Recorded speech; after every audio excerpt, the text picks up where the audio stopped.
They get to this place that doesn't look anything like the brochure, and he's about to leave, and he says, "Come on, man, lie down." And he gets in there, about 8 people lying head to head in the middle of a circle in the garage on mattresses, and they do Ibogaine, which is an African Oh, thing.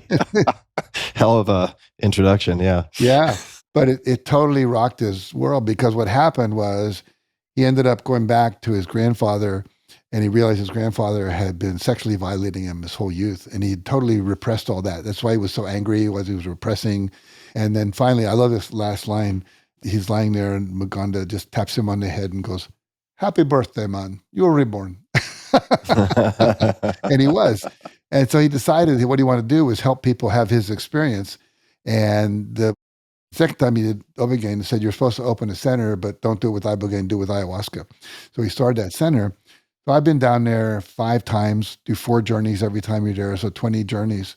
And they've been life-changing for me, just literally life-changing. I think that's another reason I'm so light and just, it's all good. Yeah, the pharmacology of ayahuasca in and of itself, super, super fascinating for people who might be interested also outside of the DMT, which is found in the chacruna, the leaves of this shrub, actually related to the coffee plant, but the actual vine itself contains a lot of interesting properties. And there's, I think it's ESPD50, this like ethnobotanical search for psychoactive drugs. There's a compendium, there's a presentation from that goes into some of the potential properties around neurogenesis and so on from the beta carbonates and so on themselves in the vine. So even the vine has some very, very interesting properties. What have you observed as someone who's been a practitioner, a student, a teacher in, for lack of a better term, self-development space for many decades now? What do you think is often missed or undertaught?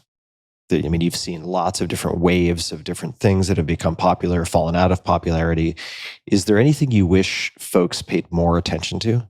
I think several things come to mind. I don't think about that very often, but several things come to mind as you ask the question. Number one, I think most people don't understand the impact of unconscious limiting beliefs. They watch The Secret, they visualize, they affirm, and then somehow it's not working. They don't know why. And so it's always like either fear or limiting beliefs or just lack of willingness to take action, that basically corrupts the process. And I think for me, why I'm writing a book about this limiting belief process is I've just worked with literally thousands of people. Because twice a year, I've been doing these free sessions where I'll get like 700 people sign up and I'll do this belief process with them. And I'd say 99% of the people have a major breakthrough. I had a woman got rid of arthritis in like 20 minutes, I mean, ridiculous stuff.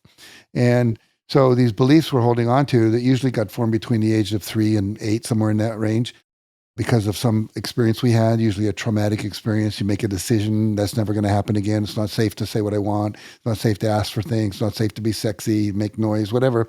What happens is that we don't realize we have that belief. And so we do all the things we're supposed to do, and it doesn't happen. And it's very frustrating. And sometimes people give up on the whole human potential movement because they're doing all these things that the gurus are teaching them, but they're not dealing with this block. It's kind of like, I'll tell people, it's like calling up Domino's Pizza to order a pizza and then having this other voice call them and say, "Forget the order." And you wonder, why isn't it showing up, And so all this work that so many of us taught in The Secret and so forth, that seems to be a missing piece for a lot of people, I would say. And fear, which is based on limiting beliefs, is my experience, which we imagine bad things happening in the future. It's a visualization process usually, or a thought process, which we can intervene on as well. But I think those are the two big things that people don't understand very well.